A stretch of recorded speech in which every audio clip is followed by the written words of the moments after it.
A alcaldesa de Lugo, Lara Méndez, presentou hoxe o novo modelo de bus urbano para a cidade. Segundo palabras da rexedora, con este novo modelo aumentanse as frecuencias e mellóranse para os principais destinos da cidade, como son o Hospital Lucus Augusti, a Universidade, as Termas e o Polígono das Gándaras. Pasamos de 23 liñas que había anteriormente a 17. Antes eran 19 urbanas, ahora pasaríamos a ter 13. Aumento da flota de autobuses, pasando dos 19 que había anteriormente aos 21 que hai agora. Habería tamén un aumento de quilómetros, pasando de 1.452.802 a 1.694.400, o que implica un incremento do 16%. Habería un aumento de expedicións diarias das 559 actuales a 760 que pasaríamos a ter co novo modelo de buses. Isto nos días laborais. Nos días festivos tamén habería un incremento, e o incremento sería de 250 actuais a 401 que teríamos coa implantación do modelo. Por lo tanto, falamos tamén de aumento de frecuencias, da hora actual a media hora. Normalmente, esta equivalencia que se fai de forma xenérica, sobre todo en aquelas liñas que son as máis demandadas e as máis importantes e as que máis necesidade generan. E se mellora a frecuencia nos principales destinos, núcleos de destino que ten a cidade. Polo tanto, aumentamos o servicio a ULA nun 27%, a Universidade nun 10%, ao Polígono das Gándaras un 37%, a zona do centro comercial das Termas, futuros garabolos, futuros lugares que se vayan a destinar ali, como pode ser a propia guardería, aumenta un 37%, o servicio a Pazo de Feiras e Exposicións, que se aumentaría nun 100%. Que queremos tamén que se implemente en este novo modelo de buses urbanos? Por un lado, a gratuidade do transbordo mediante o cálculo de tempo de viaxe. Claro, se pasa un tempo que se estime prudencial, evidentemente non se entendería como un transbordo, sino como dúas viaxes. Pero, en todo caso, o transbordo sería gratuito. A actualización de paneis e de SAI ás novas liñas, o desenvolvemento das APPs, que estaban xa contempladas, a distribución dos novos mapas de rutas, a adaptación das marquesinas e información ás novas rutas e o proceso de mellora continuada. E na Xunta de Goberno local celebrada hoxe aprobouse a contratación da explotación da cafetería do Centro Social Uxío Novoneira. O canon a pagar será de 1.800 euros anuais. Apróbase a contratación da explotación do servicio de cafetería do Centro de Convivencia Uxío Novoneira e tamén o prego de cláusulas que vai a rexir a contratación. Neste caso,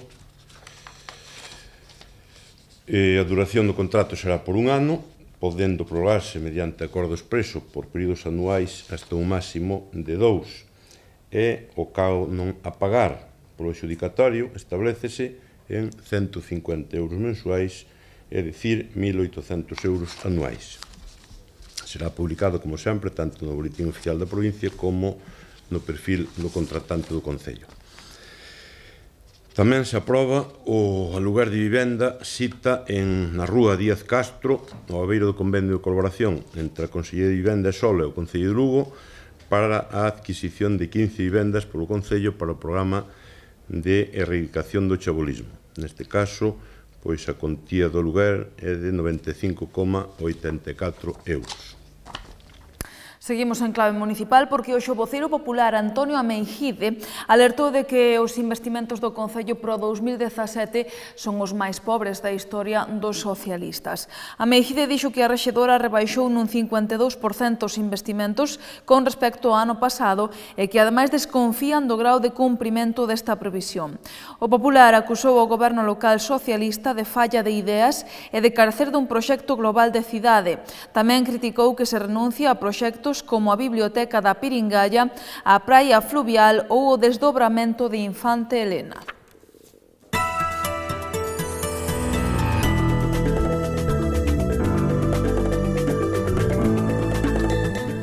A pelexa do martes na Praza Maior entre adolescentes débese á disputa que manteñen dúas bandas pola venta de droga a menores nesa zona.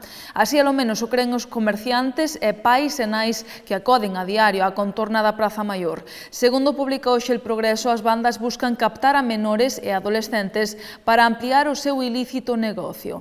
Ao parecer, a toda agora nesa zona actuaba unha banda de entre 8 e 9 rapaces, algún deles menor de idade de orixe latina, que captaban clientes menores de idade aos que venderlles a droga. Os comerciantes denuncian que levan anos alertando desta situación sen que lles fagan caso. Din que a pelexa do martes é só un aviso do que pode acontecer se non se pon freo á situación. A pelexa do martes estaría causada porque outra banda de orixe xitana tentaría facerse con este punto de droga. Non hai versión oficial do ocorrido e dende a Policía Nacional din que a pelexa non consta como liorta con navallas porque cando chegaron os axentes non atoparon ningunha arma branca.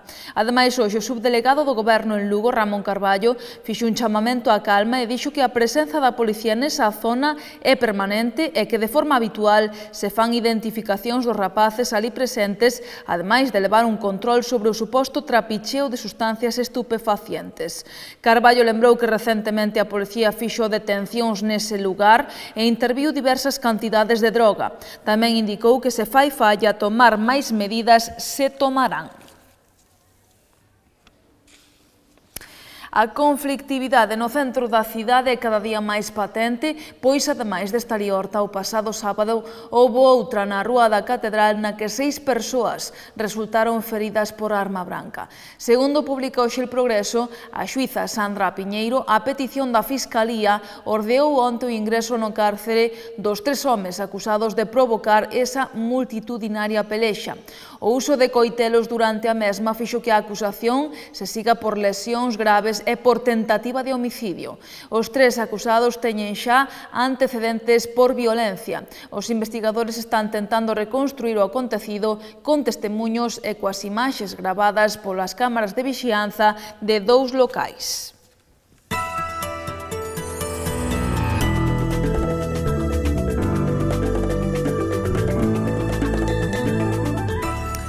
Isto foi todo polo de agora, pero voltamos nuns minutos con toda a información deportiva, así que non se perdan boas noites.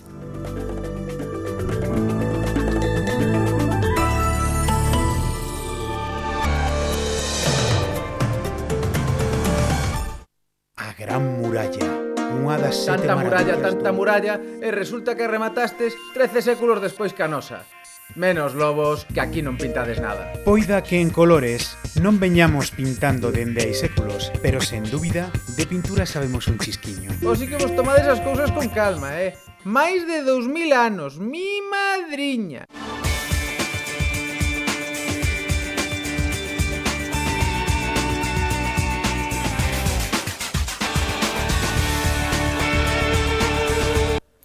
Como xa lles avanzamos hai uns días, o Club Deportivo Lugo estaría apeinando o mercado de adestradores para atopar o que sería o seu cuarto técnico dende a chegada de Tino Saqués á presidencia hai 2 anos, en xuño de 2015. Cando Saqués se fixo coa presidencia do club, o adestrador do equipo era Quique Setién, que xa levaba 6 temporadas e que non deu opcións á súa renovación.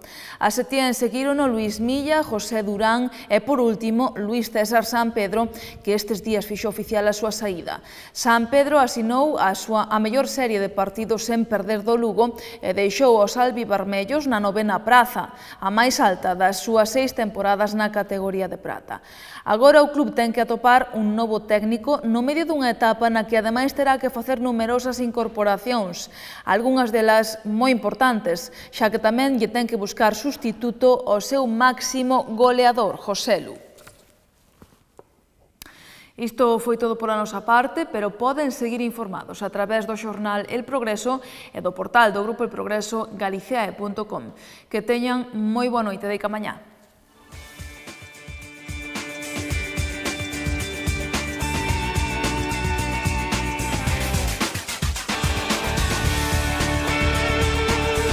A Gran Muralla, unha das sete maravillas Tanta muralla, e resulta que rematastes 13 séculos despois que a nosa.